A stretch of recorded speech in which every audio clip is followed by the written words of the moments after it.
Posting. All right, what's up? What's going on? Welcome to the debut episode of Chewin the Fat with the original ECW original Bay Ragney, Chubby Dudley, and I'm so freaking excited to do this show. I'm actually nervous, and I was just saying to Glenn, I'm actually nervous because I've done thousands of these shows, and this is one that's truly hitting home and going back to the very beginning, and not a better person to do it with. But I just want to say, if you haven't been on the channel yet before, welcome to the channel. It's called React and Chill with Chubby Dudley, and I started this a year ago, and I've started going through the ECW television catalog, match by match, doing reaction videos, giving my thoughts, opinions, stuff I know about matches, behind the scenes stuff, and things like that, etc., etc. But as I've been doing this, and we're still in the Eastern era of ECW, the shocking thing to me has been tons of people want to know more about Eastern Championship Wrestling. They want to know more about the people behind it. They want to know about the guys in the ring, the girls, everything. They want to know, where are these guys? What are they up to? What are their thoughts on things, etc., etc., etc. So I got to thinking, and I said, well, why the hell don't I start interviewing these guys? Like, sit down, and I want to sit down with every single person that was involved and talk to them and get their thoughts, their feelings, not only about ECW, but also, too, what they did in their career, because there was a lot more, like tonight's guest, that did a lot more besides just ECW. That was kind of like a small part of his career.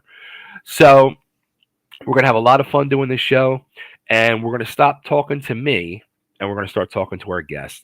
Let's welcome to the show the Madman from the Badlands himself, the one and only, Mr. Glen Osbourne. What's up, brother? Hey, Bay, how's it going, man? Good, Thank you man. for that introduction. Jeez, I'm Dude, excited too and it's nervous so too. good to see you, man. It really It, is. it's great to see you too.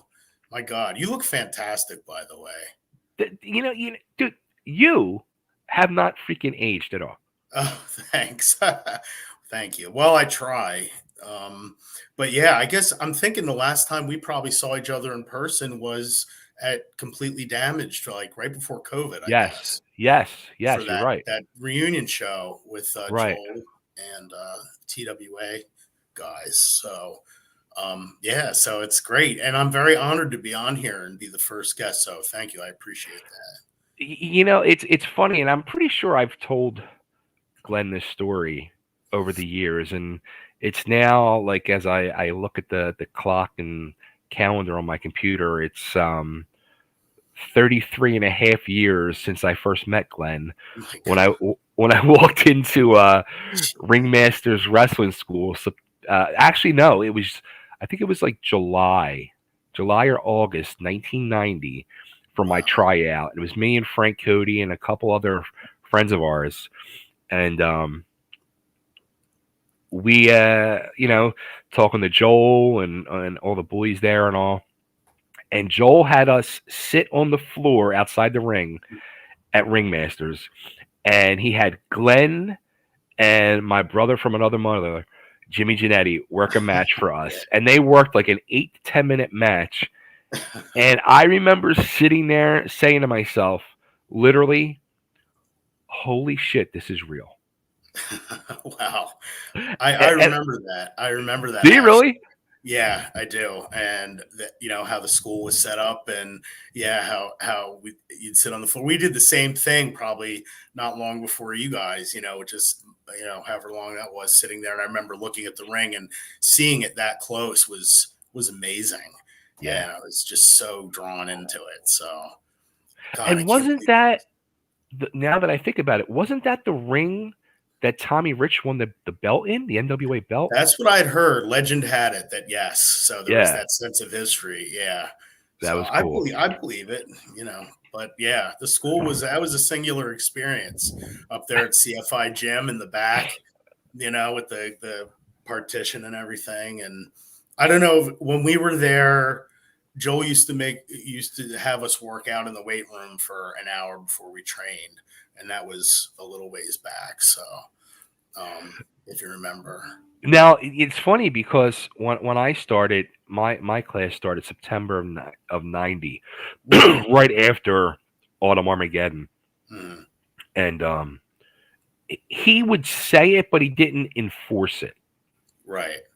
Yeah, I think it was kind of like that with us too. It was recommended. It was, Yeah, so I mean, I would do it, and some of us definitely partake and then go back and train. So that was interesting. Definitely learning from the ground up. It was a great totally. experience, and it was a great way to learn. With Larry and Ron Shaw and just the whole crew that was there at the time.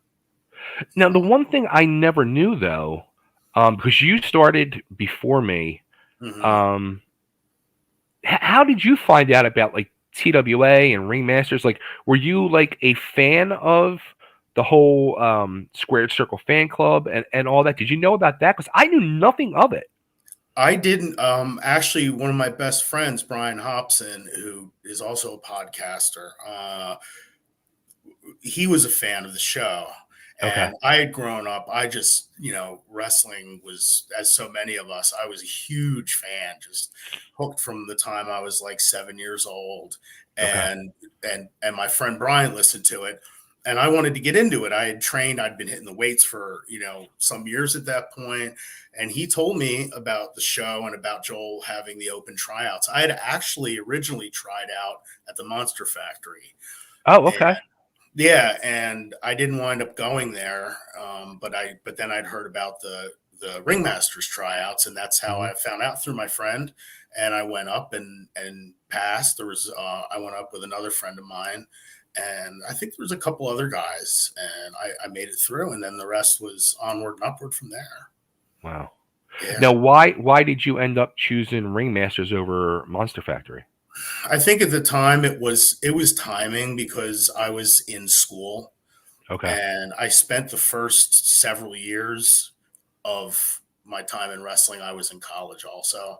Right. So just it had to be a timing thing.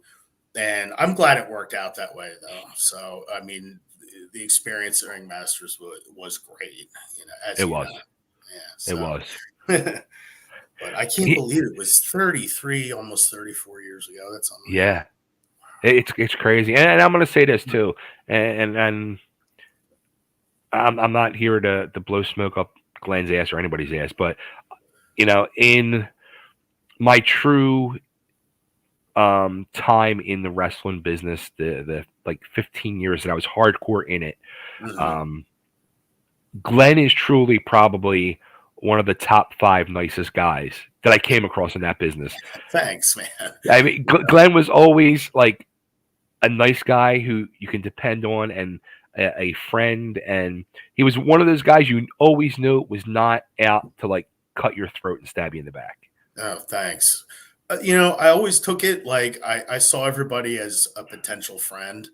I always said, like, if I was a teacher, I'd probably be one of those that you have an A in my class and you can keep it, or, demonstrate that you don't deserve an A. I always see people as friends and as cool. And I'm probably not the most exciting guest in that I don't have a lot. I mean, I have a lot of good to say about people.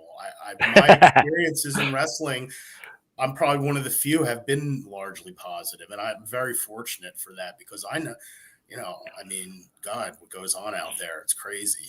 It's scary. It really You is. keep your wits about you and just try to stay grounded and just work hard and learn. Was there like you had said you were like a big fan of wrestling from age 7 up, but was Mhm. there like a particular moment where you said to yourself, "This is what I want to do. I want to be a wrestler." Like, was there like watching TV was just like a moment in time where you just said, "This is it." Like it just clicked with you. Um, yeah, I think probably when I was about 16. I started lifting when I was 14. So I'd already had, a couple of years under my belt. And I thought, maybe this is something I could do. I loved it, but I didn't really think about doing it. I think probably one of the biggest things was when I saw my first live show, my first live wrestling event. And to see it like that, I think I was taken there to discourage me from wanting to be a wrestler and did just the opposite. I just, from then on, I was like, so I would go to the shows in Philly. I would take the train as a Okay. kid whenever I could because I lived in the suburbs. So I would take the train downtown to the Civic Center and the Spectrum whenever I had the chance. I just grab a ticket and go myself if I had to. Really? Yeah, and go down and watch the shows down there, and then would come back and wreck any number of pieces of furniture in my house because I'd go with my friend and we'd wind up wrestling, and so pissed my mom off quite a bit. But yeah, I don't know if there was one. That was probably it, I'd say, when I saw my first live wrestling event, because I'd watched it on TV, and it really is. There's nothing like it live, and even throughout my time in wrestling, whenever I was on a show, whenever I wanted to watch what was happening, I would prefer to watch through the curtain, as opposed to the monitor, because I like to see that live. There's just nothing like it, see Yeah. the crowd, and when you watch your friends out there doing it, it's so cool. So It's funny when you said that. I literally like it was like a Rolodex going through, and I remember seeing you many times at the curtain, oh, peeking or thanks. watching. Yeah. Yeah, it's just I don't know. I just always preferred it that way. I just like entertainment live generally. Like I prefer live bands and things like that. So I just like my wrestling live, and that's why I preferred to go down the city and see it Yeah. and spend my money to go see it. And I think that was really helpful, though. Now, the Glen Osbourne character became kind of like a Road Warrior type. Was that like one of your major influences, the Road Warriors, or? They were. It actually I didn't start out. I mean, anything that all that stuff was pretty much given to me originally with Tristate. Joel wanted it was like a devil gimmick, like Kevin Sullivan and in Right. the beginning with the fire, they'd have me throw fire and stuff, Mm-hmm. which was nerve wracking because I was not real confident with that stuff with the flash paper. I Okay. burned myself a couple of times, but yeah, it was going to be more of a devil gimmick, sort of with Alice Cooper makeup, that kind of thing. Okay. And then just as I got older, I was so young, like 18 or 19 or whatever back then. Right. Joel suggested to paint something because I was so baby faced that, I had to, do something to get a little tougher looking. So, and then it just, as I kept training and getting bigger and stuff, it kind of morphed into that. I didn't intend for that to happen. It just kind of went in that direction. And then I started getting booked that way. Okay. But they were, definitely a big influence on me for sure.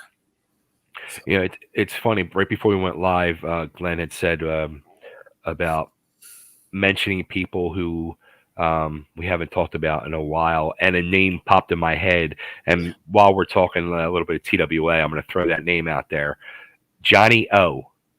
Oh yeah, Johnny O. Yes, I last saw him at the arena. I worked for Combat Zone for like 6 months. Okay. And it was interesting, but he was doing security down there, and this is probably like Really 2001 or so. Yeah, 2001-ish, I guess. So yeah, he was like doing. I don't know if he was head of security, but he was doing security. So I saw him, and we had a little reunion, and that was the last I'd seen of him. So I don't know wow, what he's up to these days, but that's funny. yeah. So you remember Yeah. that we started out together, so that was interesting. Yeah. With the There was so many cool things with Tri-State and Goodhart, and one of the big things that I remember about those days, and I had said this to Joel too when I did my interview with Joel last year. Those meetings that he would have at his apartment, yeah, they were always like, first off, they were like truly informative, and he always had like this blockbuster information about the future of the company, the direction, and where we were going. Yeah. But it was just a fucking rip fest on each other, and we would just sit there and laugh all night. And I just remember it being so much fun. And I felt with TWA and Joel and that really built a bond between all of us guys Yeah. and that locker room, and it felt like a family. And I think it lost some of that once the change happened with Todd and all. Hmm. It did feel different, that's for sure. Joel was like a big brother figure, I think, to a lot of Yeah, us. He was kind of a grounding big brother kind of figure. I saw, at least I kind of saw him that way. yeah, He's the guy that started so many of us. I mean, Todd was cool. It was more like working for a promoter, I think, with Todd, whereas with Joel, it was more of that sort of big brother type of thing. right, So Todd was kind of like the first real promoter. I mean, Joel obviously, but that didn't break me in that I worked for, because it was that transition from Tristate to ECW.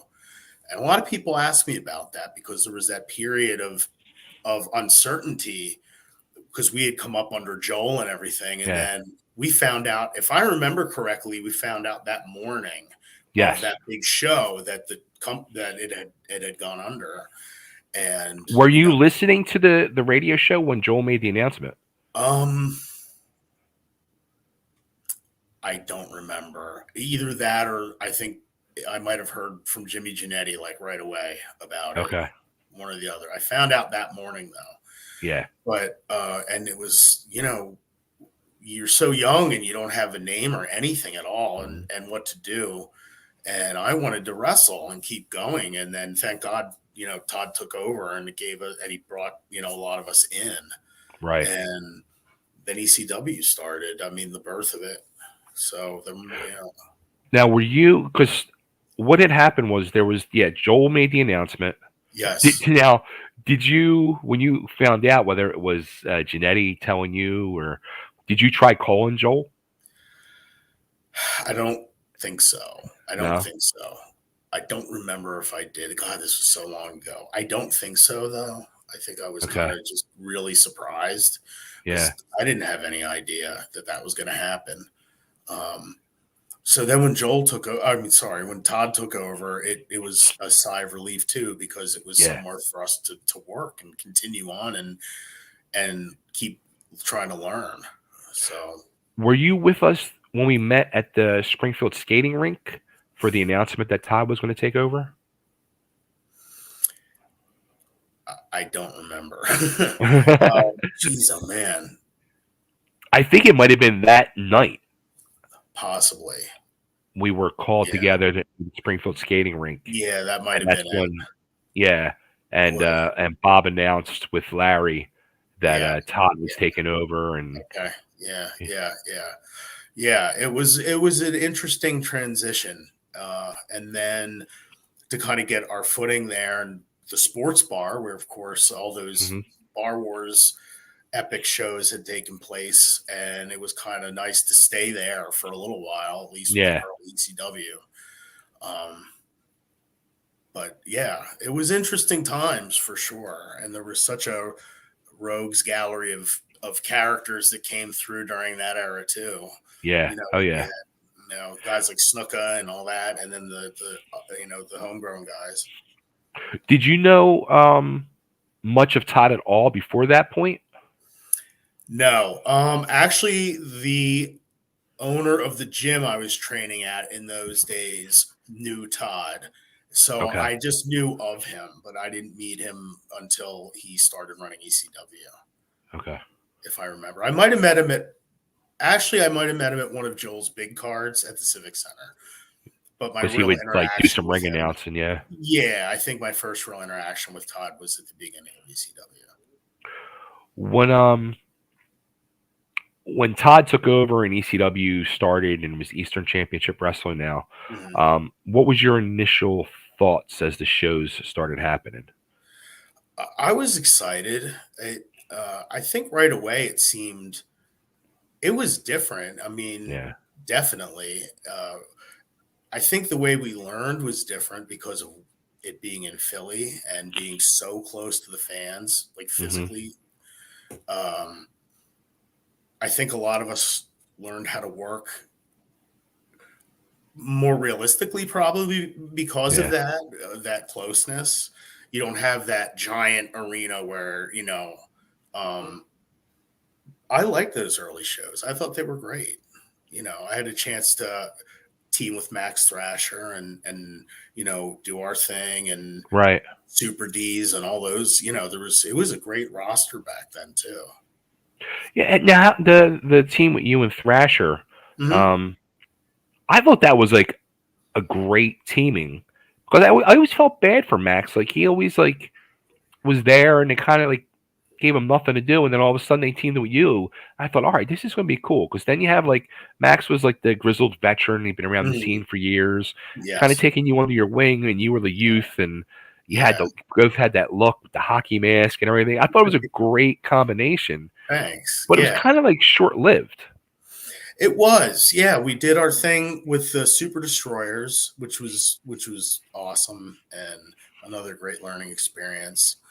And I mean, again, talk about great guys, but uh yeah, and then it broke up pretty quick. And then they turned me face, and then Thrasher and I had our feud together. And again, he was great. Yeah. He was great personally, and just to learn from him. So light on his feet for a big man, and he just really Hmm. he knew how to work. And those were the kind of guys that, again, just making things look realistic and everything was just the way we were all taught. I think the way everybody worked back then. So Now, I do you don't know know any why. idea whatever happened to him? He got out of it for a long time. He was a school principal. I think a high Oh, school really? principal. Or yeah, he Okay. was he was a teacher, science teacher, for a long time, and then he became a principal. And I saw him last. Geez, not long before I stopped wrestling. I stopped wrestling in 2011. I probably saw him in like '07, '08. Huh. Uh, he was doing like a commissioner gimmick at a promotion out in like Central PA. But he was Wow. good. Yeah, he was good. Good dude. Yeah, a very good guy, and Yeah. very, very, very bright and Yeah. great to talk to, and great mind for wrestling too. I learned a lot from him. He was funny too. Yeah, very funny. Do you remember those shows at the Aztec Club? Yes. Do you remember when we were outside the dressing room? We were out on a deck, Yes. and the matches were like down below us. Do you remember there was a time they were filming a movie or a video on a rooftop across the way from where we were dressing, and these guns, these prop guns were being fired, and everyone was ducking down in our dressing area. But Max, he was the only one. He was sitting there. He didn't budge. He was just laid back like this, and all these gunshots, movie gunshots are going off, and everyone's going, "Oh my god!" And he's just sitting there, with his cup, spitting his tobacco juice into it. But yeah, he was a Oh, that's cool guy, hysterical. He very was cool good. guy. Good dude. Wow. Yeah, and then you guys came in, the Hell Riders, right there in the beginning. Yeah. Yeah. Remember that? That's when we came in right before the those Aztec Club shows and all. Mm-hmm. Absolutely. And then we went to Cabrini and all that stuff Yeah.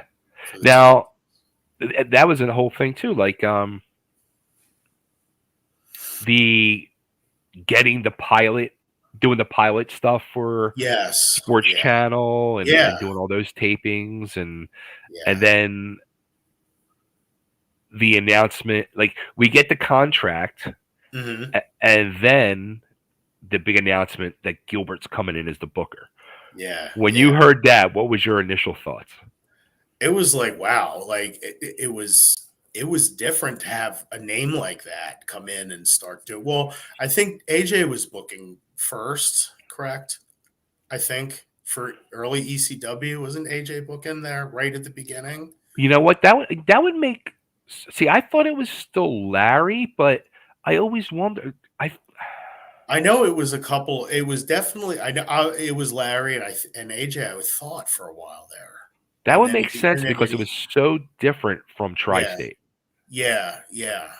Uh, yeah, and then they had it, and then Eddie came in after that, and it seemed like things were getting serious then, because Yeah, everyone knew Eddie and everybody knew his mind and that how he booked and his success, and it was like kind of like now we're in the big time.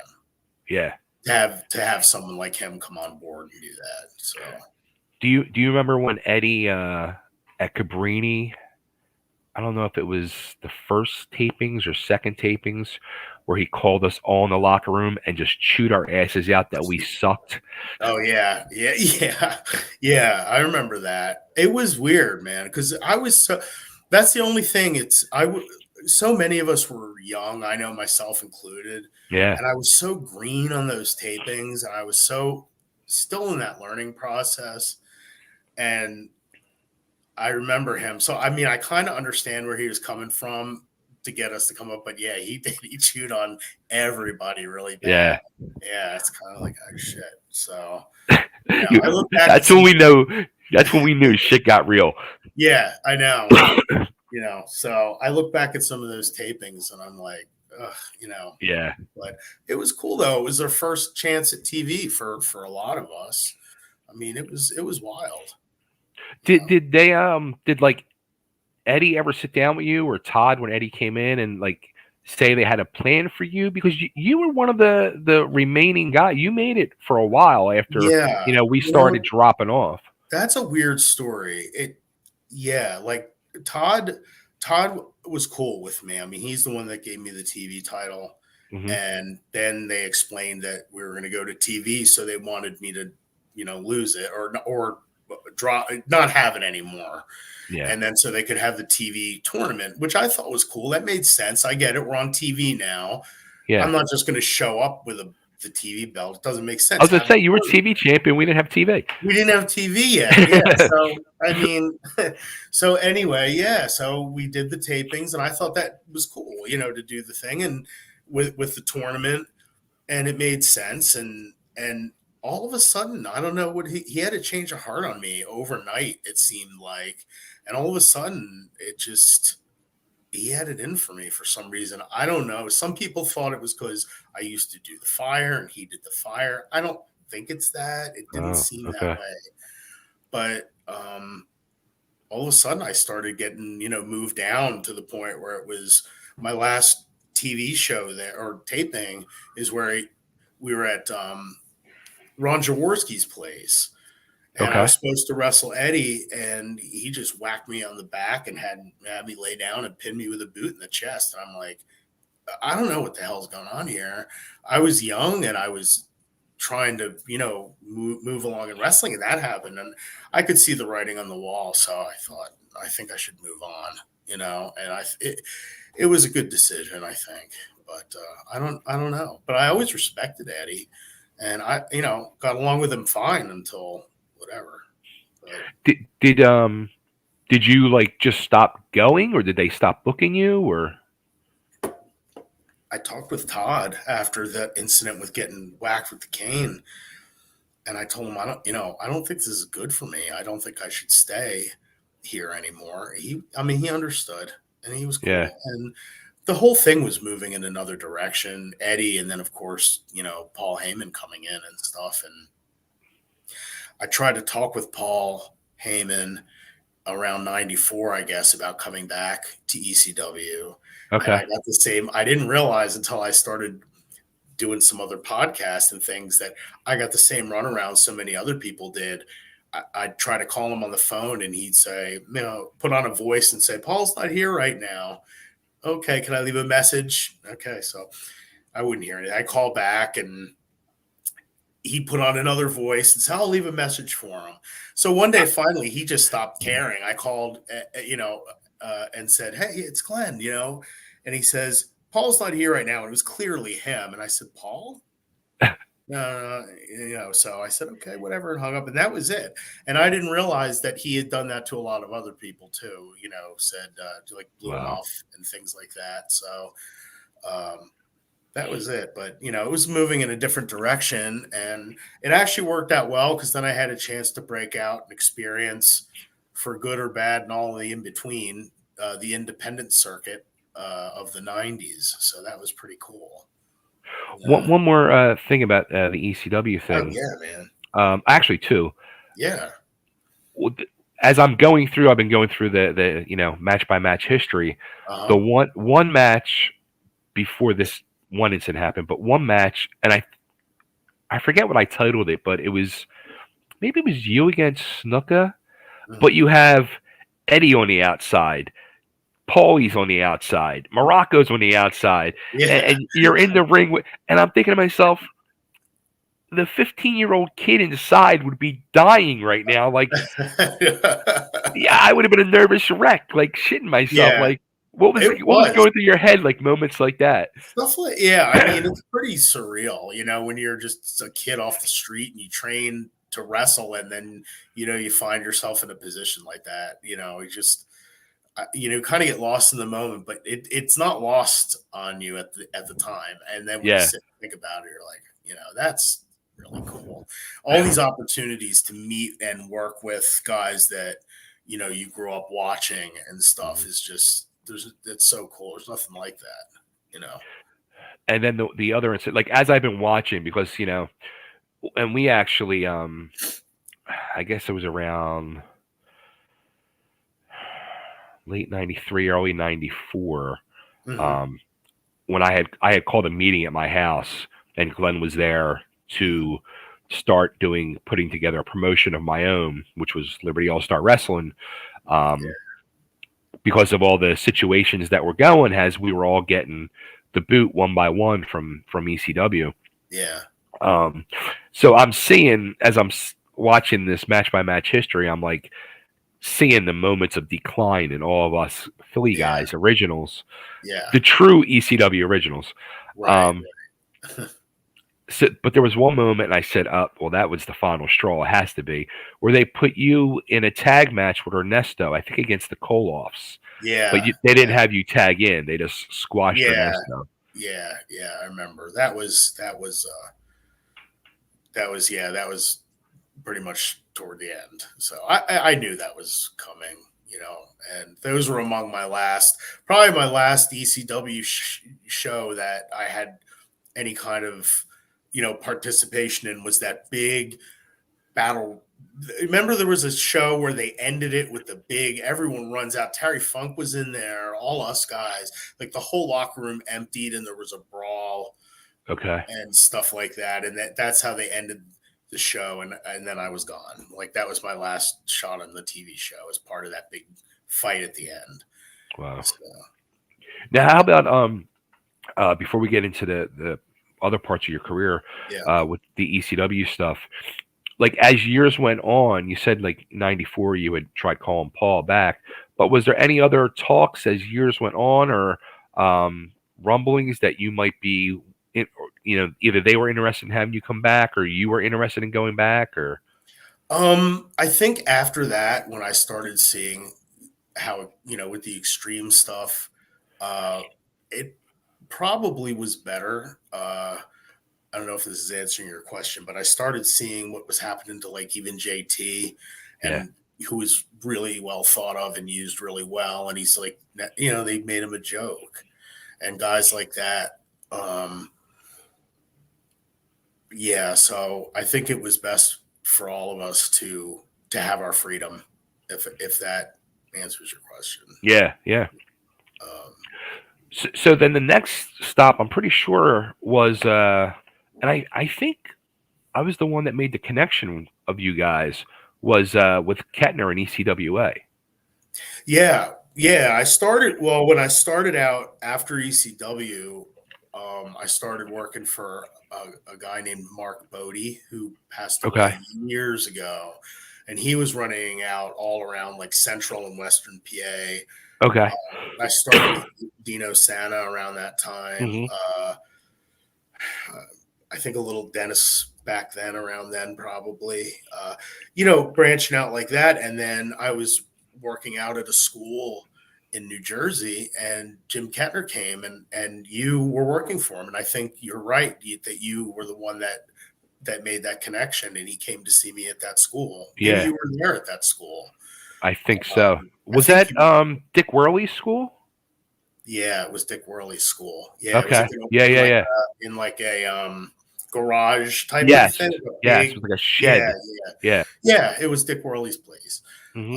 Yeah, Jim came and he showed me some videos, and I knew you were there, so I knew he had to be all right. And so I started down there with him, and that was cool. I worked for him a ton, Yeah.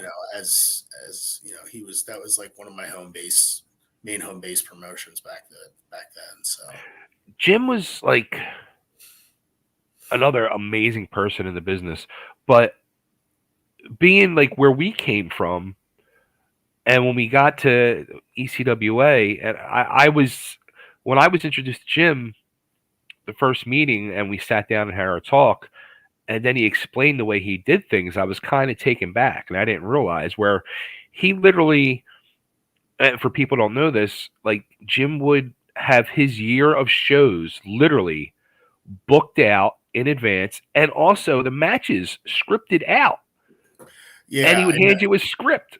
yeah. Actually, Jim never gave me a script ever. Really? Never.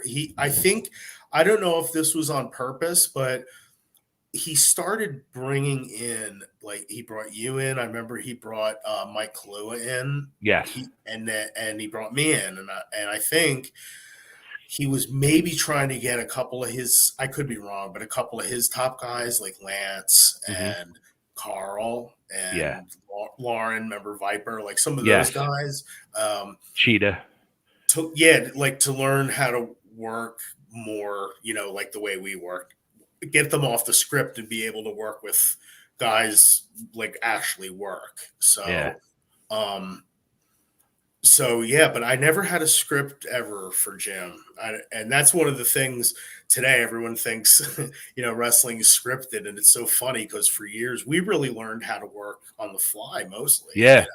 and that's how I always preferred it. And I think Jim just kind of wanted that for some of his guys. Yeah. Totally. I totally agree. Yeah, and It some was of it. them really rose. I mean, that's how Simon Diamond started down there with Yeah. Jim, and then he was following the scripts too. So it was interesting to see some of those guys who really were talented, Cheetah and them, to learn really how to wrestle and how to work. Yeah. It was cool. It's funny too because like I remember in like when me and Glenn would be there working those shows, those guys would talk to us because they were so amazed that we didn't like really use scripts. So they Yeah, would talk yeah, to us about like not using scripts and calling matches and other locker rooms and what it was like being on the indie scene. Like they were like so sheltered by Jim. He like really took care yeah, of his guys, yeah. and it was a totally it was an eye-opening experience, but I mean, I can't say enough good things about Ketner. I learned so much from that guy. He's definitely a great wrestling mind. I've always said I thought he was a great talent. I mean, his mind for booking and stuff was just Yeah, fantastic. And it showed, I mean, in his shows and his fan base. And a lot of people don't realize, but he used to run all over Delaware. I mean, yeah, in the last 20 years or whatever it's been, or more, since like the mid 90s, he had that one home base at hmm, St. Matthews, right, but he would still run some other stuff. But over the years, that just kind of became the one building. yeah, Uh, so that was an interesting progression to watch. yeah. It was. So, Now, Ketner also had the connection with. It was, at the time, it was WWF, mhm. and you were getting some tryouts with them. Yeah, that was cool. In '94, I wound up doing some fill-in work for them in the Okay, summer. Uh, I was bouncing at the time, and Jim, I got a call that they were in the area, and I think it was Coco Beware missed his flight or something. So I went in and I subbed, and they liked me, and so they gave me some other bookings after that. They were doing a run through this area, so I got to work on some of the C shows. They had that nice. ABC circuit. Yeah. So yeah, I got to work with that. The first name I probably ever worked with, like big name, was Jimmy Snuka for Todd. At Okay. that first pilot TV taping, but that those fill-in matches were really neat. I got to work with like Iron Mike Sharp and Coco Beware and um, Tito maybe, but it was neat. So yeah, I got some shots then, and then as so many of the independent guys, would do some dark matches and stuff. And probably the highlight there was doing a dark match before Raw one time at the Meadowlands Oh, okay. with J.R. Ryder. We did a match up there, so that was really cool. Nice. But yeah, so. Was there ever like any, like, do you think it was ever serious potential to get over to the other side with them, or? There was in '96, I want to say. Do you remember when Jim started using? There was that period in the '90s where the WWF started letting a lot of their guys work on the independents, Yes. like the good independents, like Jim's and stuff. Yeah. And I wound up doing a lot, seeing Jim Cornette a lot on those shows. That's right. And he took a liking to me, which I was, like, oh my God, Jim Cornette. I even told him that. I said, I can't believe, that you've taken an interest in me. You managed the Midnight Express, for God's sake. It was unbelievable to me. It's one of the highlights of my time in wrestling was Jim Cornette seeing something in me, Sure. So he took me up there. He invited me up to meet everybody. I went out and got a suit, and he took me by the hand and introduced me around up at the Hartford Civic Center. Wow.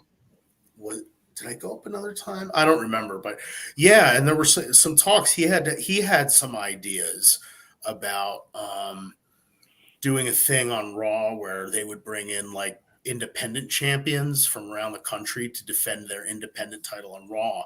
And at that time, I was working with Christian Cage a lot for Jim, and we did a title switch for the ECWA title. So Jim thought that we could wrestle, on and do that, but that never took off, that whole idea. Okay. I heard talk about the Brood. At that time, I was doing a lot of work with Christian and Edge, right, on the independents. And I knew Gangrel from where he used to work for Joel. Remember? Yeah, the Blackhearts, yeah. And I heard talk about that too. I don't know if was going to go anywhere, but yeah, I mean there was talk. But I'll tell you something. When I got that close to it, I started realizing it wasn't for me really. Like that. That's what I wanted to know. Style. It wasn't. I've talked to a couple other guys about that, and I'm not going to speak for anybody, but other guys I've talked to that have gotten in that position, right? That you love wrestling so much, but then you realize what it really takes. I likened it to it's like being in the military. You're a soldier first and everything else second. Yeah. And that really wasn't for me, and a lot of my time in wrestling, like I said, I was in school. Right. And there were just other things going on. I was starting to learn the personal training business and things like that. I had other stuff. So I didn't want to lose that, going on the road 350 days a year. I mean, I was busy enough doing the independents. That was enough. Yeah. So to do it the way they do it and on that level and to run with the ball like that on national TV all the time, it didn't seem as appealing when I got up close to it like that. So I was very, very grateful to have gotten to that position. Right. Certainly. But at the end of the day, I just think I'm not cut out for the life like that so much. Like a lot of guys are cut out for the road and cut out for the life. I'm just really not. As much as I love wrestling and I love being in the ring and I love the boys and everything, I miss them terribly. I haven't been around anybody in so long. But yeah. it's a different people don't realize. They just think, oh yeah, it's great and all. I think now, especially, the generation you see of wrestlers in WWE now or AEW, they have it pretty easy because I think I just saw like a thing going around like Roman Reigns wrestled like 13 times last year. And meanwhile, like Hogan and Flair would be wrestling 13 times in 2 weeks. Exactly. They used to wrestle 300 times and 300 nights a year, sometimes twice a day. Yeah. It's tough, man. And I remember, in the independents when I was you do that. You go out and you get even just a taste of that when you do the double shots, Yeah. and you have to be here and there. I remember in 1 week I went down to North Carolina, then I went down to North Carolina, wrestled, then drove back to home, and then was in Connecticut and then New York and then Baltimore, like in 5 days back to back. And that was just in a week. And that was the independent circuit in the 90s. I couldn't imagine having to jump on a plane at 6 a.m. every day and fly here and fly there. It's just, there's no life outside of that. There's no life. Yeah. That wasn't for me. So. Now, you also, another person you worked for, we started to touch on it a little bit, the NWA and the legendary Dennis Carluzzo. Yeah, man. Dennis was talk about a singular human being. I mean, he was great, but I have nothing but great things to say about Dennis. And he would use me. I don't think I was like a regular, like some guys were, but he would bring me in and put me in good matches though. Like I wrestled Manny with him, and like it was the first time. They used to run in Trenton a lot, and I used to wrestle for Manny Fernandez. Actually, that might have been Dennis. Actually, Pat was for him too. Were you on those shows up in Trenton and stuff? Yeah, I thought so. I did a couple of those shows. Yeah, and then he would run, of all places, up on Long Island, New York, and that was interesting. That was like a whole other world up there. But he would promote up in like Southampton, Long Island, and places like that. Wow. And he ran a lot. I liked working for Manny. But Dennis, he was cool. I can't say anything about Dennis that has not already been said. I mean, he is a legend par excellence. But I think I worked on one show. I think we teamed up. I think it was a 6-man. I think it was me, you, and Domino. That sounds right. I think they teamed the three of us up against. I don't even remember. Wrestle, was it Twiggy Ramirez and somebody? I can't remember, but I think I remember that us teaming. I do remember. Yeah. It was Derek Domino. Yeah, he was awesome too.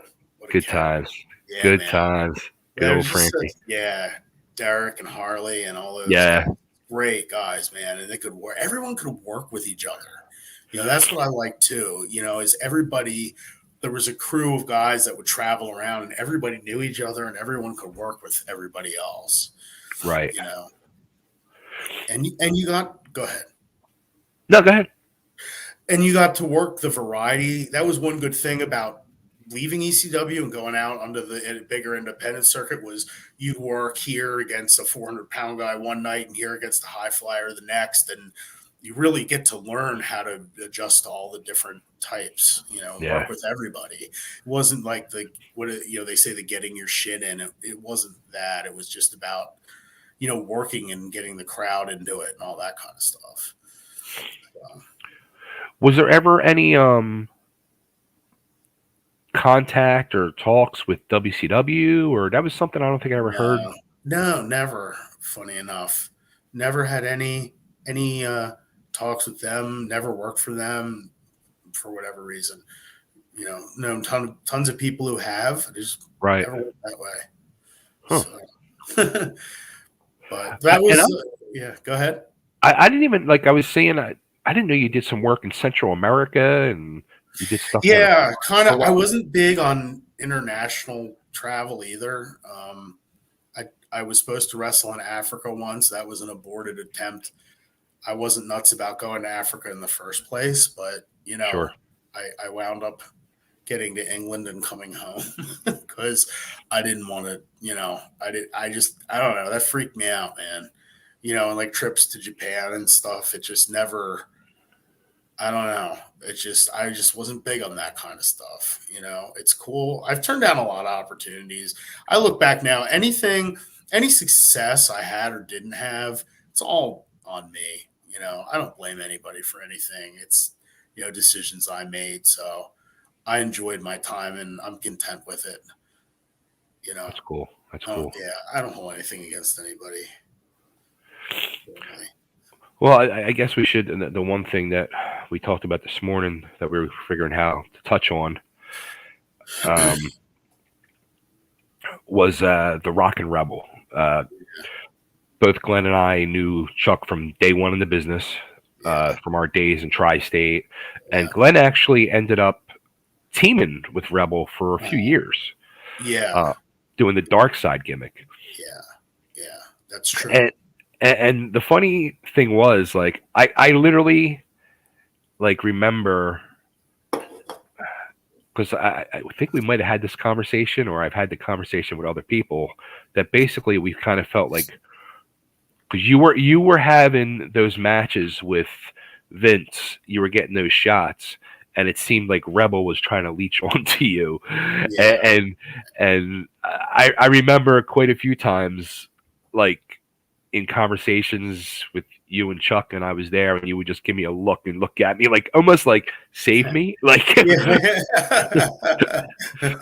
yeah. It looked like my eyes were screaming. It yeah, was, it was, it was. Yeah, yeah. I mean, that was. I think we all kind of had that same. He was always on his best behavior around me. I think because of that reason, because we had that team and he got bookings.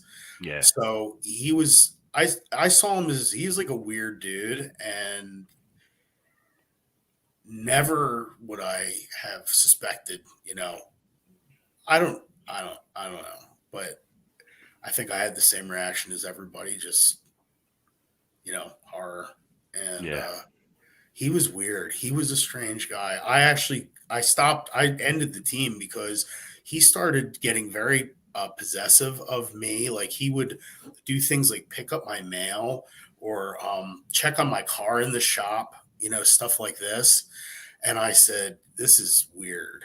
And so I stopped the team and, I didn't talk to him for a long time after that. I'd see him on the independents and stuff, but that was it. And I right, had last seen him in 2013 at one of Doc Diamond's shows over in New Jersey. And that was it. And then I didn't hear from him for like 5 years, nothing. And then I heard what happened. right, So that was my experience with him. But like you said, you know, when I went and had my tryout at Ringmasters, he was there.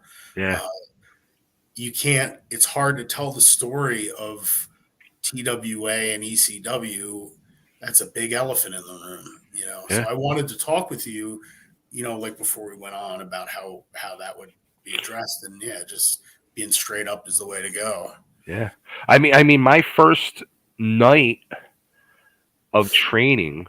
Mhm. I mean, Chuck was the one who got me in the business, Yeah. Yeah. I you remember. know, Yep. and my first night of training, I met Stephanie. She was there, and remember, she painted on the wall Yeah. the mural on the wall in the gym, and I met Stephanie from day one, and I had a long relationship with Stephanie through the Yeah. years, and Yeah. she was actually at one time my old podcast, one of my sponsors, and we Wow. we were we were close. We were close, and yeah, it's something we talked this morning about. It's something you can't. It's like just let's talk about it, discuss it, and get it over with. Because people are going to say, "Oh, well, they didn't bring them up." So, I mean, there it is. There's really not much Yeah. more to say. We Yeah. had our experiences, and there you go. Yeah. I didn't know if it was like, it is a big thing you can't really gloss around that he was there, but I guess that Yeah, not beyond that, it's hard to acknowledge him. absolutely. So, So, all right. So back to you. mhm. So when did you actually finally retire? In 2011, uh, I was doing, I just started to physically fall apart. Just from, I wrestled a ton in the 90s, Yeah, it was just all off the grid, a lot of it, or in the good independents and stuff like Mhm. that. But there was other shows that were one-offs and things. There was a lot of that kind of stuff. So I eventually just my knees started going. My back is why I stopped, because my back gave way, as they say in the medical community. So I did a show. I think it was my second to the last one. Well, I did the TWA reunion, Okay. and then or was it TWA LAW that you promoted? I wrestled Breaker. It was one of my last singles matches. My back was all effed up. I wrestled on a really bad back for 9 months. Okay. Because that's how we were trained. It's that old Yeah. school stuff. Just keep, tape it up and keep going and Right. everything. But one night I got done a match, and my friend Shatter, who wrestles as Shatter, Sean, he was with me, and I threw my bag in my trunk, and I bent over, threw my bag in, and I couldn't stand back up. And he said, "That's not good." So I said, "No, it's not." So he helped me up, and he was driving, or was I driving? Or he drove me home or something. So my last match was in ECWA, and I was only going to take 2 or 3 months off, and now it's been 12 years or whatever it's been. Wow. So, yeah, it was bad. It was really, really, and remains. So I'm, that's what did it. So I've been out for quite a while. Do you miss it? Yeah, a lot. Just being in the ring, I do not miss being in the car all that time, and the waiting around and stuff like that, but I do miss working in the ring a lot. And just, I got into this to be a wrestler and to be a working wrestler. To me, that was like making it in the business. People think, Yeah. well, if you didn't main event WrestleMania, you failed. There's a lot of different levels of success, I think, in anything, and in wrestling, to me, the fact that, I was able to work as much as I did and stuff, that was cool, but it had to stop, or I Was there ever any interest in like just working in the business, like for a promoter or something, being a booker or anything like that? Yeah, I mean, maybe not now, probably not now, but at one point I would have liked to try maybe booking or something, because I have had a lot of experience, and I think in that capacity could be helpful. But no one's ever approached me about it or anything, and I think I'm a little past that at this point. But I do miss being around the business and around the guys and everything, and Yeah.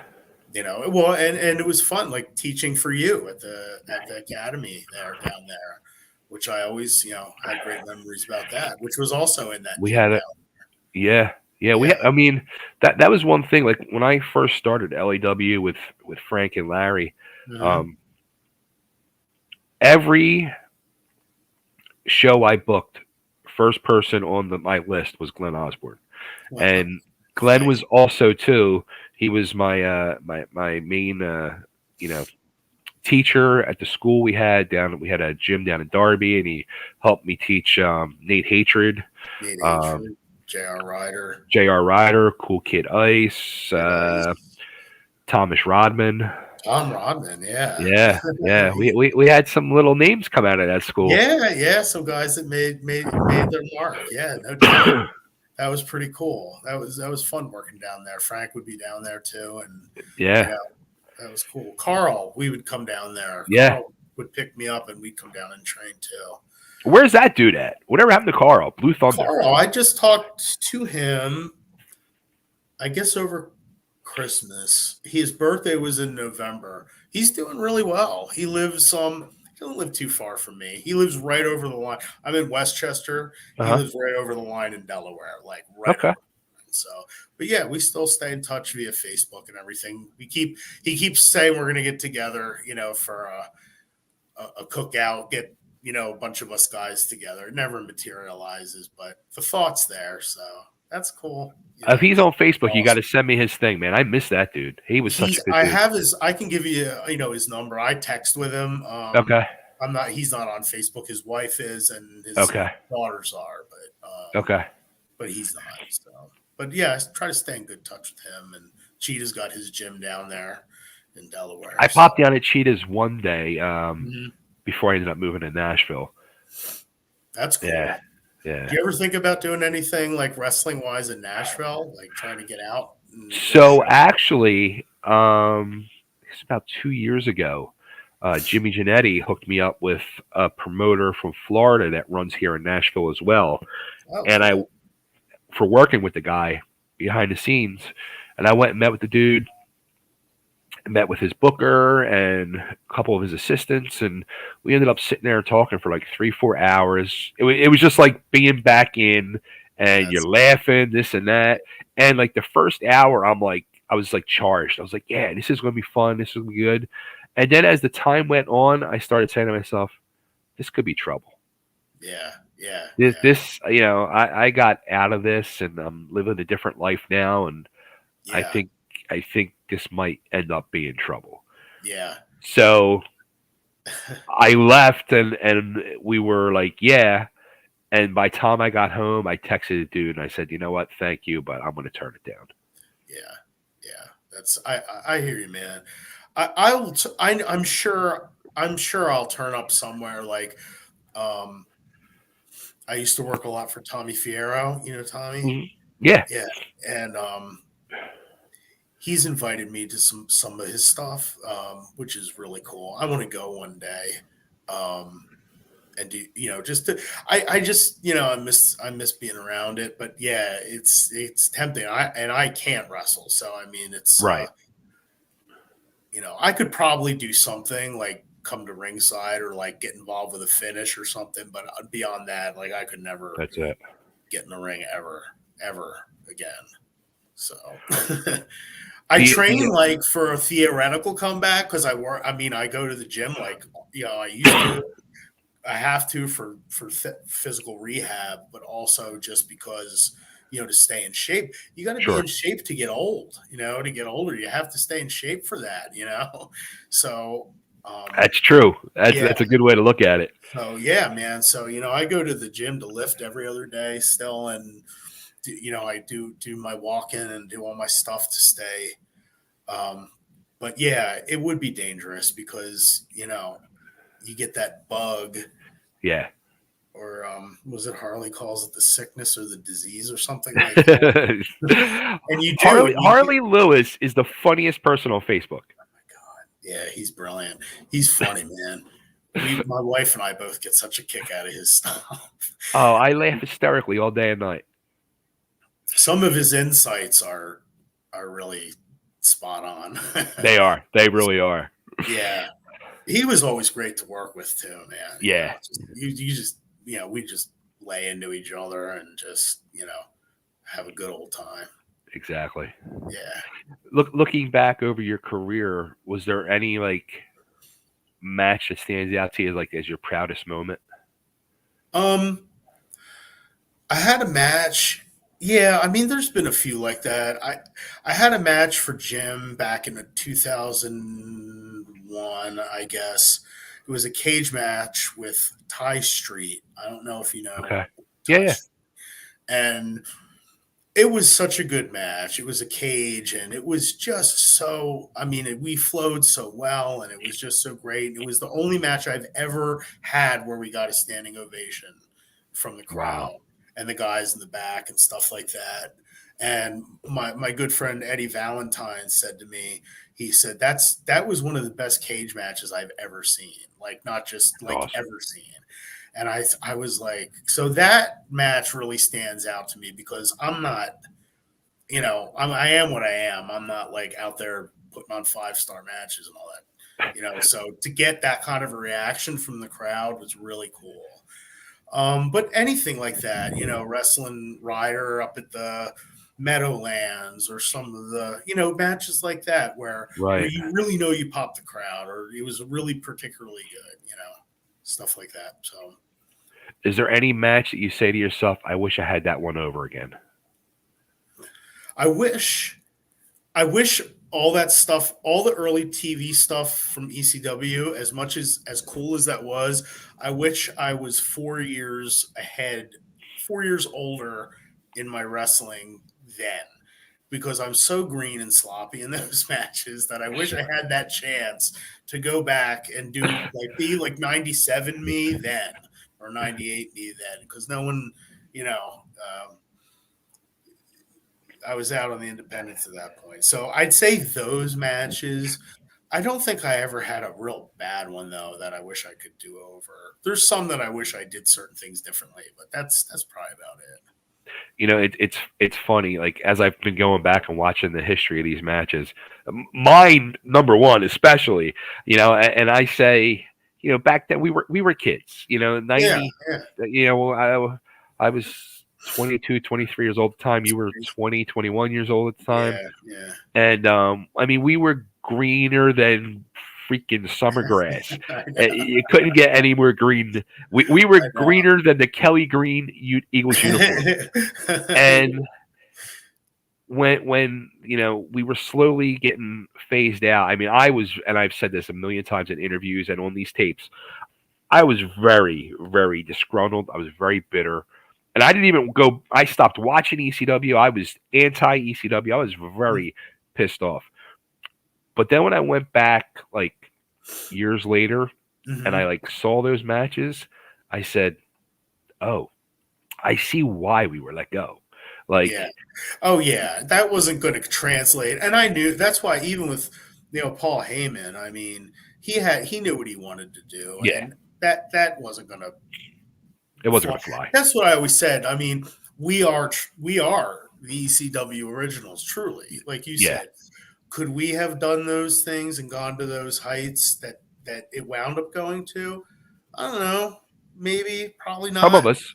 Some of I us, think some of us. maybe over time, Yeah. but he had a whole thing he wanted to do, and letting kids grow up while he's trying to run this thing, this national sensation.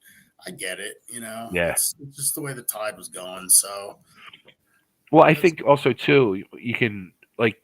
You think you said a good point about Todd, where Joel, was like that big brother figure, and yeah, and I've always called him like a father figure. Todd was truly like a true promoter, and I think that comes from the fact that Todd was a businessman first. yes, yeah, So Todd, as much as, and I don't know if Todd admits this or not, but Todd was a mark for the business, like we all are. But as much as a mark for the business, Todd was, he was also a smart businessman yeah, first. he was. Yep. So I think that was the big difference. I think you kind of nailed that on the head where you said like Todd was a true promoter. Yeah, definitely. Yeah, business first, no doubt. But Was there anybody that you like? Who was your like favorite person to work with? Oh my God, there have been so many. I don't know if I can pick just one. Early on, Jimmy Giannetti, obviously. Yeah, you guys were like married. Yeah, in the beginning. And I feel like when we came back together at different points over the years, and I thought always, we had good chemistry and could work really well together. Any of those guys from that crew then, I had some great matches with Derek Domino. I loved working with him. He was so good back, Yeah, he was another natural. Natural, yeah, man. I mean, he was so good. All those guys, Harley, Nova. The list just goes on and on. Yeah. I know I'm leaving out so many names, and I'm sorry for anybody I'm forgetting. But yeah, there's a ton of guys. Was there anybody who was the stiffest person to work with? Probably Bob Holly, I would say. Okay. I wrestled him a couple of times in tag and in singles. I did not take it as him bullying me. I just took it as I know that's his style, and you just give it back and you just work with him. Right. He hit real hard. I I loved working with King Kong Bundy. He was awesome to work with. I worked with him a bunch of times. But again, just because of how big and strong he is, Right. he'd hit hard too. So guys like that, and it was just their style. I don't think I've ever been in there with anyone that was intentionally like hitting me hard or anything, but those two come to mind. For me, it was Cousin Luke. I felt like I got hit by a freight train. Yeah, some of those guys. He was like a true. Wow. I was like, holy shit. Yeah, some of those shots. I remember taking some shots from certain people over the years, man. It's just absolutely ring your bell.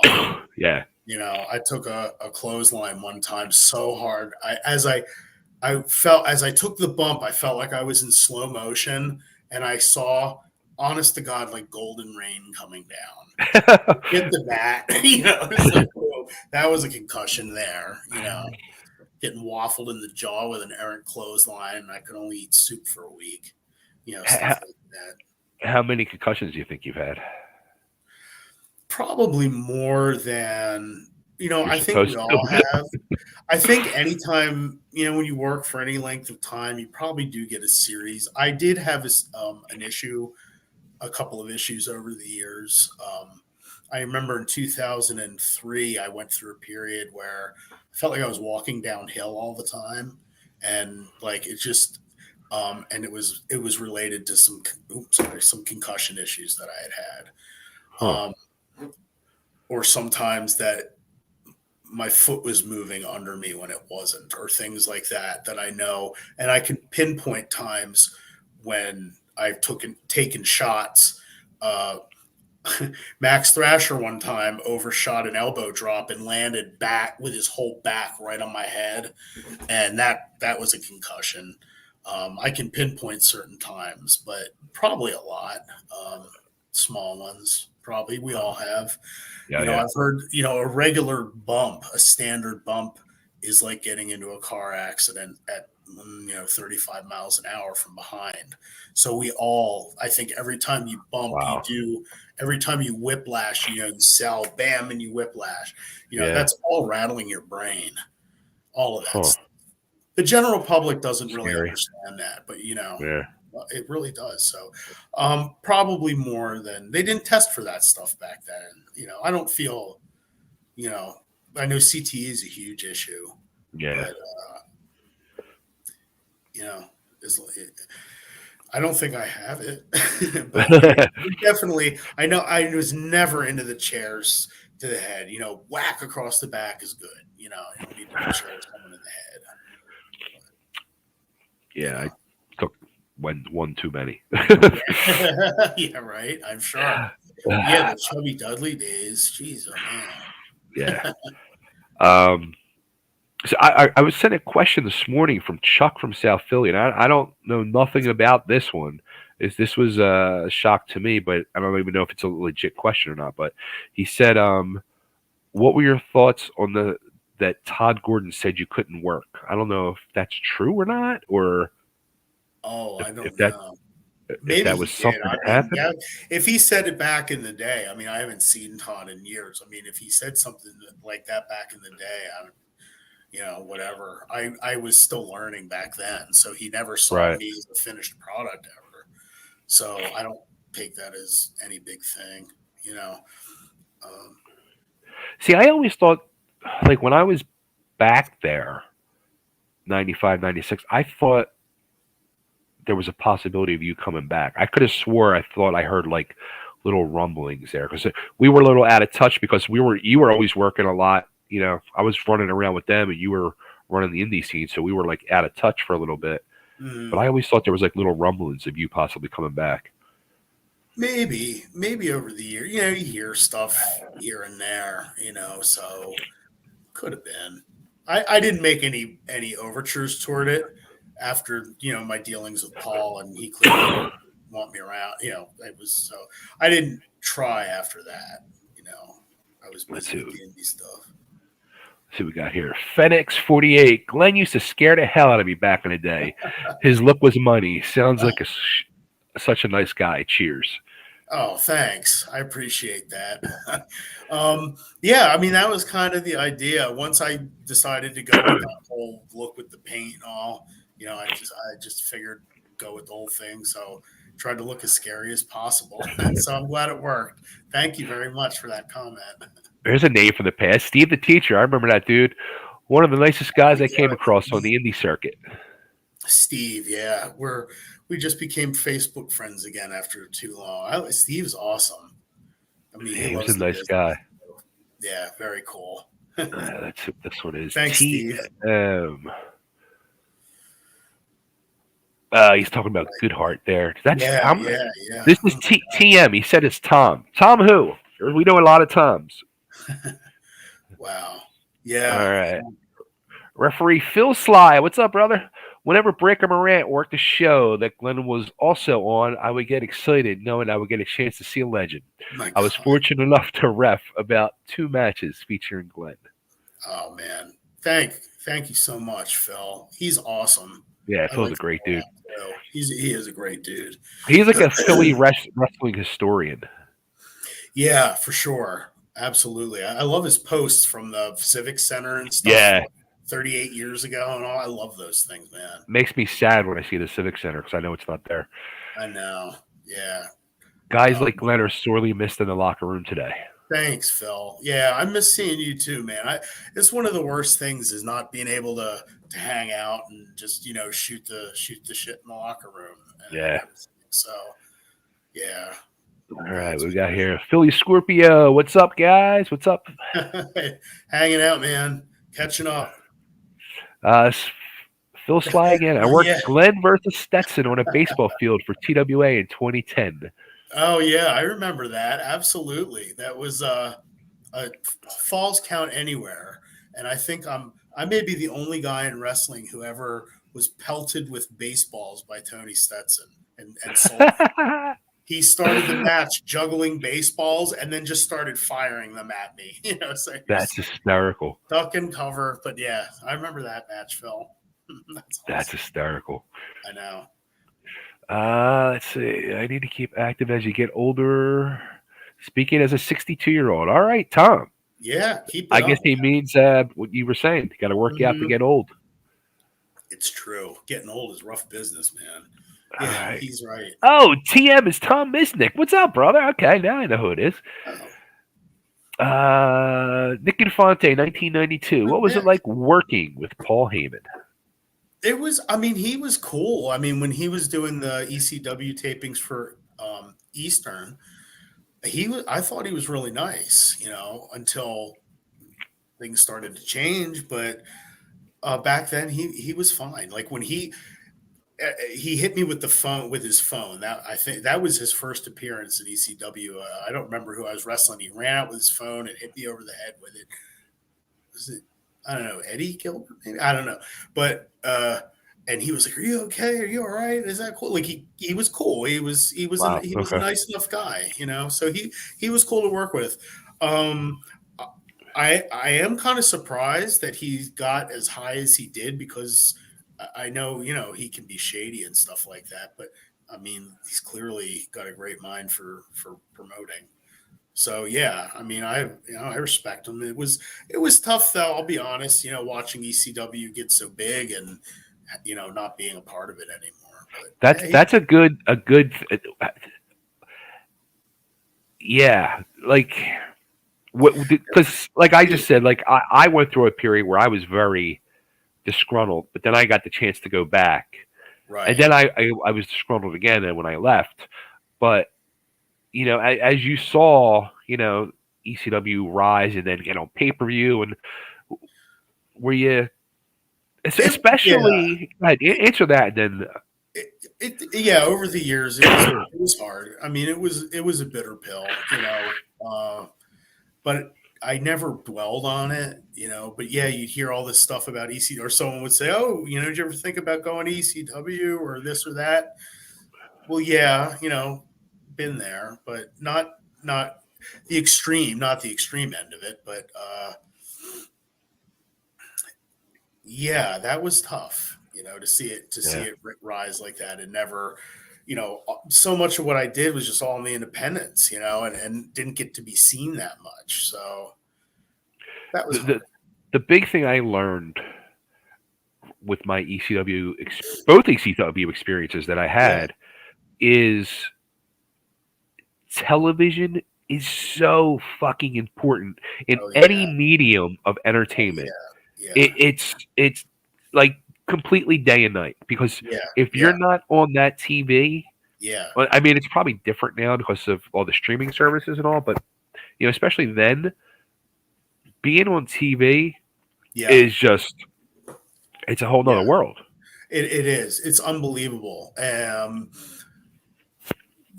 In the 90s, I didn't really think that way so much because I was working so much and I was getting good magazine coverage. Like Right. I thought that was, we could have really benefited. I think about this sometimes, guys in our class that came through.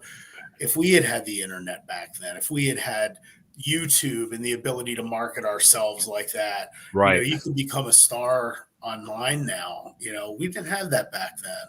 So to see ECW come up and have that TV. The only reason I went to work for Combat Zone for the short time that I did was because they had some TV, and at Right. that point in my wrestling career, I was getting older and, I wanted to have a little boost. So I went there and it worked, at least in this area, it did work for a while. So, to get my name back out there a little bit. So I see even just on that little level, Yeah. let alone to have, big TV coverage. So I agree with you completely. I would have gone about things differently, probably been more business minded if I had the chance to go back and do things again. Now we've said this throughout the interview numerous times, but and I've been on both sides of the fence, and I call myself my gimmick now is the original ECW original because I was Yeah. there for both terms. Yeah. But So, I always wonder, and for any of my extreme brothers, don't break my balls, please. I'm fucking begging you, don't break my fucking balls. I love you guys, but I just always like it. Kind of like bothered me because I was like, they're called the ECW originals, but in all technicality, they're not. The right. ECW originals are the guys like Glenn, myself, the Super Destroyers, those Yeah. guys that were the first version of TV, the Hot Bodies, the Stetsons, the Winners. Yes. Yes. Sandman is a true Sandman. original ECW original, you know? Yes. Yeah. He's like the only really true one, I guess, right? I mean, Yeah, I guess so at this point. But yeah, like Tony and Johnny and DC Drake, and Larry, these guys were names to me when I started, so absolutely.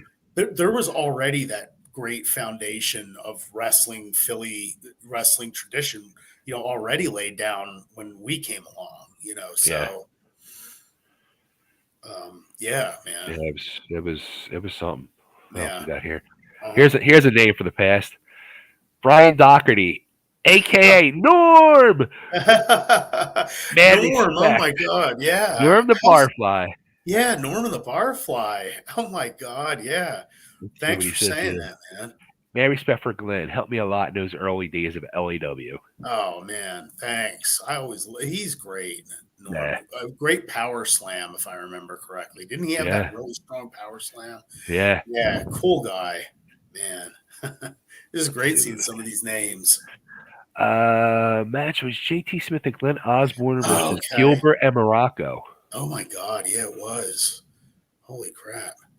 Wow. Bring it back. Yeah, yeah. That was on the TV tapings. How Yeah, about what did you think when JT did the fall off of the Eagles nest? You were still there at that the time. yeah, that was pretty incredible. I don't know what was the result of that. I don't remember. Is that he he he took the bump off the Eagles nest, and then yeah, Doug dove yeah, off the Eagles nest and put him like on. Was it just like a? I don't think he was through a table. No, he just dove down on top of him. yeah. Oh my God. Yeah, I do remember that. That was They used to Crazy. put that on the beginning of the show, if I remember. Yes. It was Yeah. opening segment. Yeah, yeah. Yeah. Yeah, JT got abused, I thought. That was a shame. He was such a kind guy. Yeah. Has anyone had any contact with him or at No, you all? know what? I was texting with Janetti earlier. I meant Yeah, to ask him if he knew. I last I heard JT lives in Virginia. that's what I've Married, heard. Like his children. wife didn't want him to have anything to do with wrestling or something. I don't know if it's Right. just his injuries or what, but he Probably. was the nicest guy and he was really good. And Yeah. it was a shame what happened with him. Yeah. They could have done a lot more with him. But And Sandman, actually, mhm. Molyneux wanted me to ask you. I asked Glenn this, or Janetti this. He asked, "Do you remember the exact date of your match with Janetti for TWA in 1989 in Westchester?" I remember that show. I don't remember the date. I do remember the match, and I do remember that show. Yeah, at the Westchester Community Center. It's like 2 seconds from my house. Wow. Do you remember that show? Were you there for that? I no, that 89. That was before my time. They had it's Westchester Community Center. They had I Wahoo never. I know the Daniel there. building. I tried to Yeah, run that building. yeah. Okay. Did you? I don't think anybody ever ran there after that. No, I tried getting in there. I tried Okay. going into all of Joel's old stops. I couldn't get in there. Okay. Yeah, but I mean, think about he had Wahoo McDaniel there and Manny there, and I don't know, Bigelow might have been on that show. You know, all of us. I certainly remember that. Yeah, Jim ref for us. Yeah, that was his first match. Yeah, He was. yeah. Oh, was that his He was. first one? Okay. Yeah. I haven't seen Jim. He booked me for a show at the Monster Factory back in Cripes. I can't remember what year it was. It was toward. I think I was getting toward the end of things, but I wrestled Damian Priest on that show. Okay. It was a Monster Factory show. This might be like '07 or '08. Jim might know. That Okay. was the last time I saw Jim, but he's a good dude. I remember him roughing that match. Yeah. Yeah. I That's can't funny. remember the date. It was October though. But yeah, mid-October maybe. Huh. Hmm. Let's see what I got here. You mentioned CZW briefly. I remember Zandig saying unflattering things about you after you left. Do you recall anything that from that short tenure? Yeah, I was brought in there to do something with Zandig with Lobo. They brought me in as like a bodyguard kind of enforcer kind of guy. Um, that's all I wound up doing. I had a match with Zandig. It was a barbed wire chain match. So they wrapped barbed wire around the ropes, and then we were attached by a chain with barbed wire around it, which was a pretty wild affair, as you might imagine. Got some of my hair ripped out by, by the barbed wire and, and all that. That was about the only real match that I had there. That style does not suit me. I I'm mean, saying that's not you. no, like I said, I really only went there because they had TV, and I had some friends there, like Eddie Valentine and Nate and a couple other people.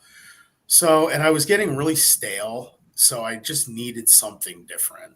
Right. So, I mean, if he said unflattering things, whatever, man. I'm past the point of I don't I never you let stuff happen. I don't have anything against John.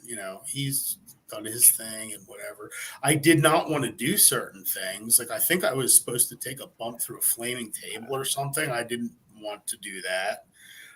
So there may be have been something that he didn't like that I didn't do. I don't know. So, but if he did, whatever. All respect to John. Tom Mishnick says, agree. JT was one of the nicest guys. Would see him at Todd's store when I go chat with Todd.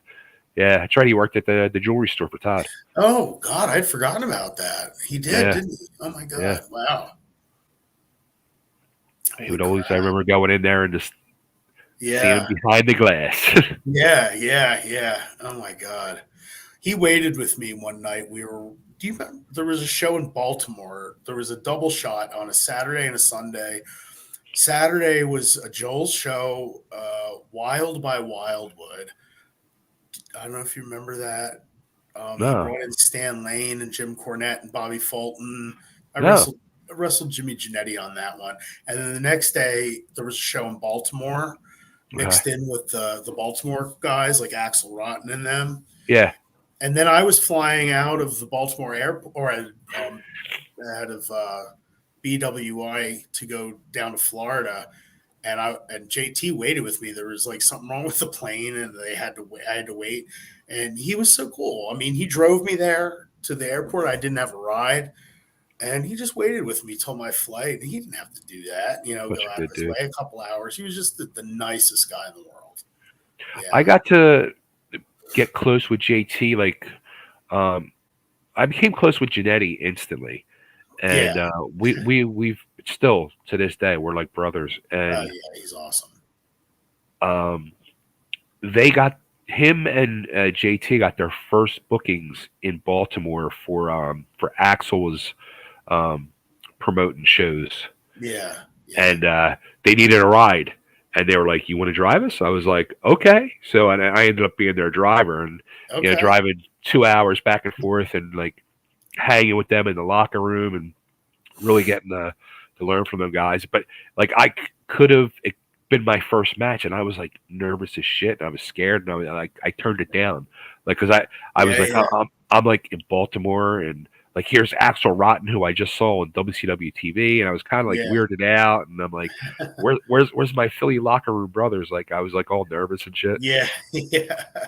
I know. I hear you, man. It was interesting getting out there and mixing and mingling with the wrestling community at large. Let's see what we got. Found it interesting that ECW originally did TV tapings at Cabrini College Fieldhouse before. Yeah, I mean that was they were trying to find a place Hmm. to do the tapings, and I don't know how that came to be. I remember when Todd had called me and Cody, me and Frank Cody, to his office, and he told us that we're doing tapings at Cabrini, and our new booker is Eddie Gilbert, and then we were like, what? Yeah, Like, fuck yes! Like yeah, we were stoked. We were like, oh shit, this is going to be huge. yeah, yeah. It did feel like that. It did Yeah. feel like that. Do you remember when the blizzard of '93 put the tapings off Yes. for like, and then we had to like double up on the tapings, if I remember correctly, or something like Yes. that. Yeah, it was a long Yeah. night. Let's see. Any great member? Oh, Crybaby Waldo, another one that Oh, we lost. absolutely. Big All right. Slam was one of my mentors, and I miss him dearly. He's always trying to stump me on wrestling. He was always trying to stump me on wrestling trivia. I got a funny story. I'll let you go first. Yeah. No, just he was my first ever opponent ever in wrestling. My first, the first guy, my first like real opponent where I actually got to have a match was Jimmy Janetti, but Waldo was my first opponent. I don't think I lasted more than, it was me. It was a handicap, me and Johnny O against Waldo, and we got creamed in like a minute. And yeah, just always stayed friends with him. He was the nicest. He's like a big teddy bear. And Yeah. then yeah, I used to see him all over the independents, and then he would book me for his Slam Championship Wrestling, Right. which over in New Jersey, which I loved working for him. His matches were like his shows were like 6 matches, 3 intermission, 3 done by 9. I mean, he was a really good promoter. I really liked Yeah.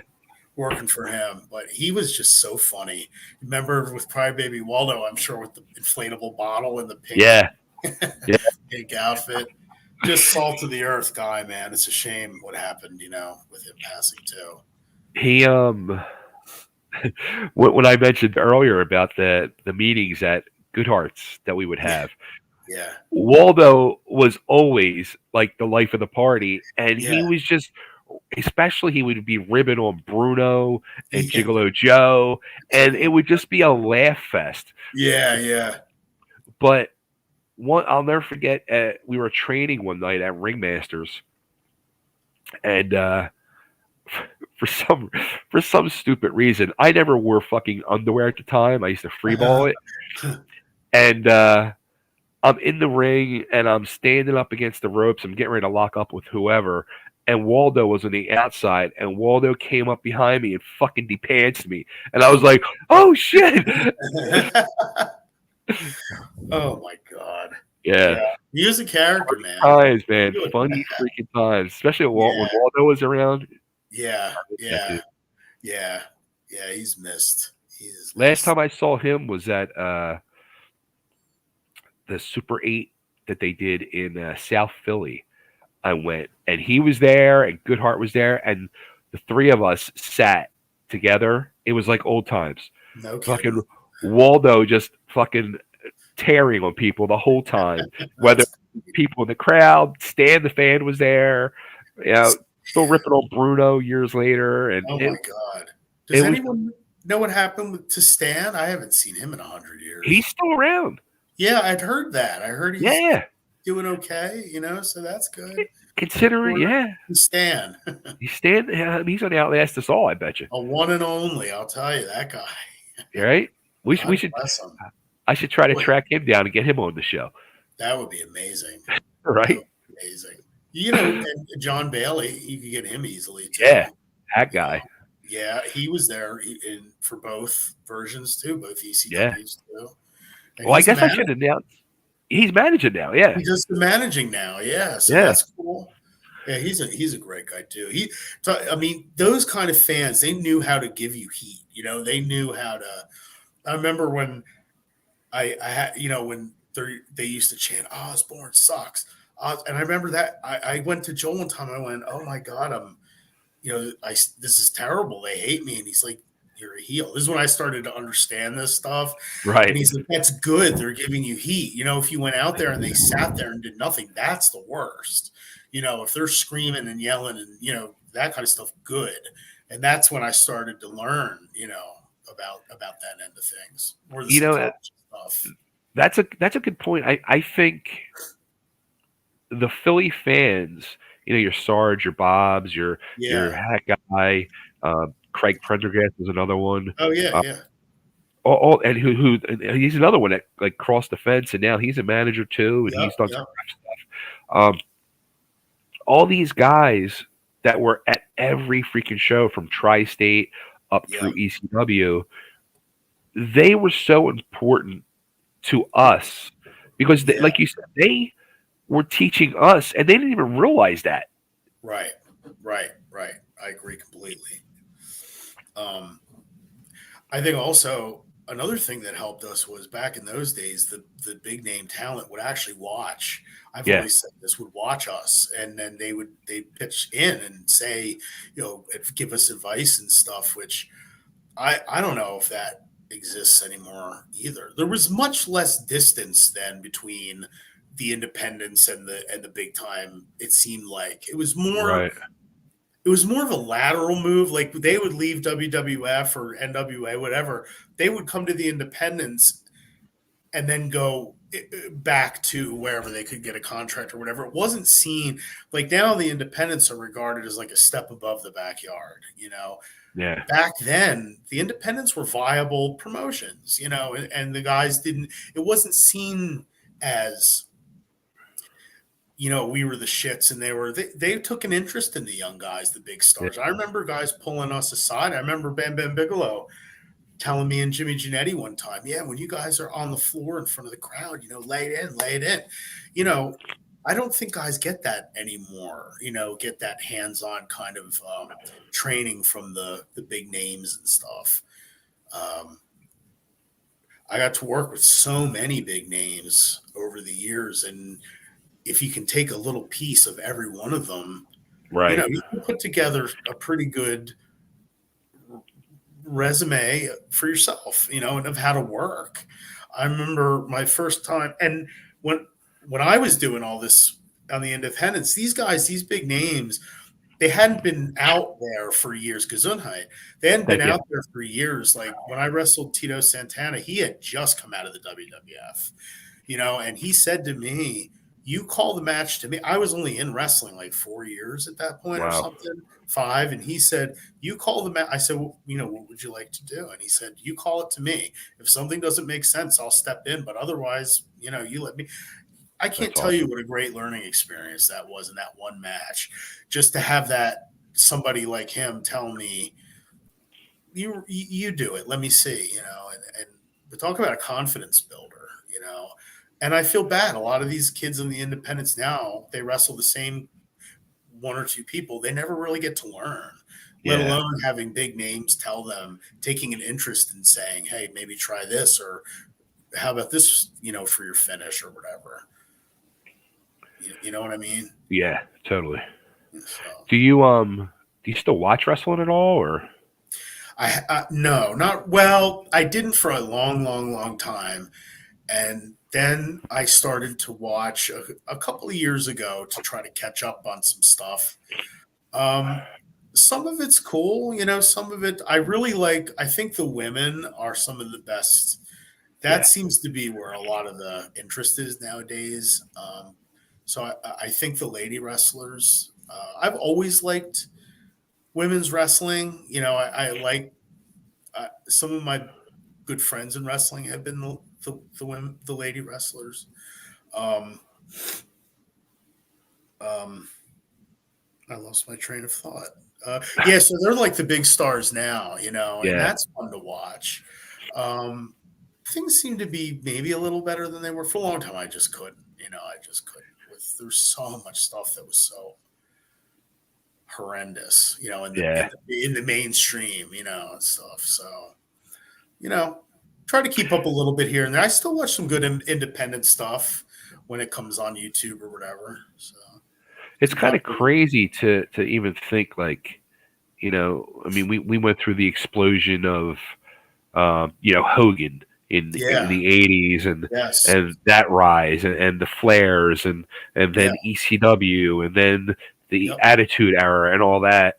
Yeah. But it seems like even now, it's beyond mainstream now. It's like so just like everybody's so into it. It's like kind of weird. It is kind of weird. Yeah, because it was still kind of, it was very niche, or niche, whatever, when we were coming up still, even though it was kind of mainstream, it was still niche, Yeah, especially the league, like NWA and the grittier. I really liked the territories. Like that was some of my favorite stuff. I liked the gritty territorial stuff that you saw less of over the years. And now you're right though, it's like there's been so much crossover into movies and all yeah, kinds of other stuff. Now, I mean, you see wrestlers in movies all the time. John Cena, The Rock, they pop up everywhere. yeah. So it is pretty interesting. It's crazy. It's Yeah, crazy. yeah, I hear that. So I guess I'll announce my next guest. We don't have the exact date and time locked down, but I will in the next day or two. So make sure you go down below and hit that subscribe button if you haven't already. But the one and only, and truly, there is no other. There is definitely no other like this guy, Mr. Johnny Hotbody, will be Yes, next up, and he's that got a will lot to. be not He's to got a be lot to missed. say. Yeah, I'm sure. He's got a lot to say. Oh man, Imagine that, Johnny Hotbody being quiet. It's just not going to yeah, happen. yeah. I got to tell you, man, when I first got around guys like Tony and Johnny and stuff, it was great because they were, like I said, they were already, legends in Philly when I started, and Right. I would, to work them, that was like a big step for me, like to be able to work with those guys, who were such stars in Philly, and just, you know, what they just reeked of violence, him and Tony, and their matches together were just crazy, crazy. I saw them have a match at the Downingtown Farmers Market one time, for Dino, actually, that they just tore that place up. I mean, just, as only they could. That's So funny. it'll be great, man. I'm going to definitely check that one out. Tony will be coming on too. Tony called me one night last week. We talked for 5 minutes and I had to stop him because I was like, dude, I don't tell me none of this stuff now. I want to save it for here because Yeah. the stories were so freaking good and stuff I didn't even know. I'm like, stop, please stop. Yeah. Like, Yeah. save it for all on air because Oh my God. I there's can just only so much. imagine. I Yeah. can only imagine. And then what I want to do is do one with both Johnny and Tony at the same time, Yeah. which would be. I remember they did that on Joel's years and years and years ago, and a brawl broke out in the studio on wrestling Oh, radio. really? Oh yeah, that was that was great stuff. That's great, man. Too funny. Yeah. So all right, I'm gonna put you on the spot and make you pick. I'm gonna name 4 promoters who would be the one that you would want to work for forever. Okay. 4 promoters that you've worked for. Okay. Goodhart, Uh-huh. Todd Gordon, Jim Katner, or Dennis Carluzzo. You can only pick one, and that's your promoter for life now. I would. God, they're all awesome in their own way. I would have to say Jim. Because he used me. He used me the best. He really used me well. Someplace, and like I said, I wanted to work. I wanted to be a working wrestler. I didn't care. If I was in the mid card or wherever, main event, whatever. Jim used me really well, and I really liked. He was a friend. Like I really liked talking to Jim. Yeah. I was so young. Joel and Todd, and then Dennis he was. I don't know. It's hard, but yeah, Jim. I'd have to definitely go with Jim. Yeah. I honestly, I figured you would kind of say Jim. Yeah, definitely. There's a lot of great memories with all those guys, though. Yeah. But, yeah, definitely Jim. I feel like we had the best sort of chemistry together. Yeah. He kind of understood, and he always placed me. We talked about it. He was brilliant. He just knew how to place the guys and the gimmicks and everything. So yeah. Have you talked to Jim lately at all, or heard from him, or? We have friends in common. Obviously, he laid low after he got rid. He sold ECWA, right? 2010, I guess it was, and we just stayed in touch. Facebook. I don't think he's on there anymore, but I stay in touch. I'm good friends with. Do you know E.S. Easton? Evan. No. He's a good friend of mine who was from ECWA for years, and he still stays in touch with Jim. So I stay in touch with Jim via him. So, didn't Jim pop up at a show like in the last year or two? I thought I saw. Yeah, he came to. Do you remember JJ, the ring crew guy? JJ. Yes. The gimmick. He started his own promotion, and Jim went to a couple of those, and I think he went to a couple ECW. Oh, he was at the Super 8, the last Super 8. Okay. I heard that they had. So, that was the last I'd heard of him, but I heard he's doing well. Good. God bless him too. Yeah, man. So, well, Glenn, I can't thank you enough, man. This has been a lot of fun. Thank you, and to everyone that listened and everyone that may tune in later. I hope I haven't been too boring. And, please. The thing with this is you could talk for hours and hours and hours. But I really do appreciate this, and I do appreciate you shedding light on us guys. Because this is where we all started, and it is nice to have some spotlight on us. So thank you very much, man. You were there, and I'm sure we all appreciate it. Well, I mean, and again, I'm gonna say, not again, but I'm gonna say this for you, and I'm gonna tell everybody, like I truly do love you, man. Thanks, man. It's been 30 plus years we've known each other, and we've been through an awful fucking lot in those years. Oh yeah, and a lot of ups and downs. It is. It's family, and you don't. We cannot see each other for years or whatever, and you do. You just pick up where you left off. You can't go through and do stuff like this in life, and go through something like wrestling and not be bonded. Yeah. So, it's like when I saw you up at Cameron's, for the radio show, it was like no time had passed, and same with this. So same man. Anytime. Absolutely. And my my whole goal with this is, I want it to coincide with, my going through the match by match history and Yeah. talk with the guys like Glenn and Hot Body and Stetson Yeah. that I've been watching now and seeing the first so many episodes. I think I'm on episode 16 now, and talk with these guys as I'm watching it now and find out about their thoughts about it and what their feelings were and the future of ECW in their eyes and before and Yeah. after and It's a cool concept. other stuff in their career and where they're at now and et cetera, et cetera. Cool. So, but if anybody wants to get a hold of you, where should we send them? Facebook's probably the best. You know, I'm on there, Glen Myra Osbourne, and oh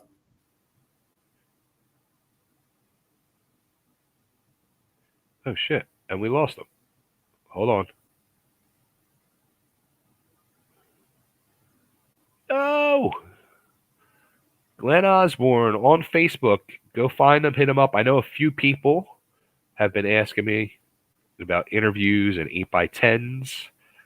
So contact Glenn to get that worked out. And I guess we lost Glenn. Shit. All right. Well, there you go. Let's see. Let me see this last comment. Let me see here. Let's see this one. Oh, it's going to be very, very interesting with Hot Body. Believe me. If you saw the text messages today, believe me, it's going to be complete fire. So get ready because the shots will be going like crazy.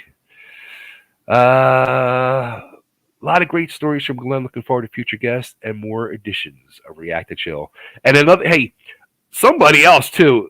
This guy right here, Tom Mishnick, was a very, very important piece of ECW in the extreme years.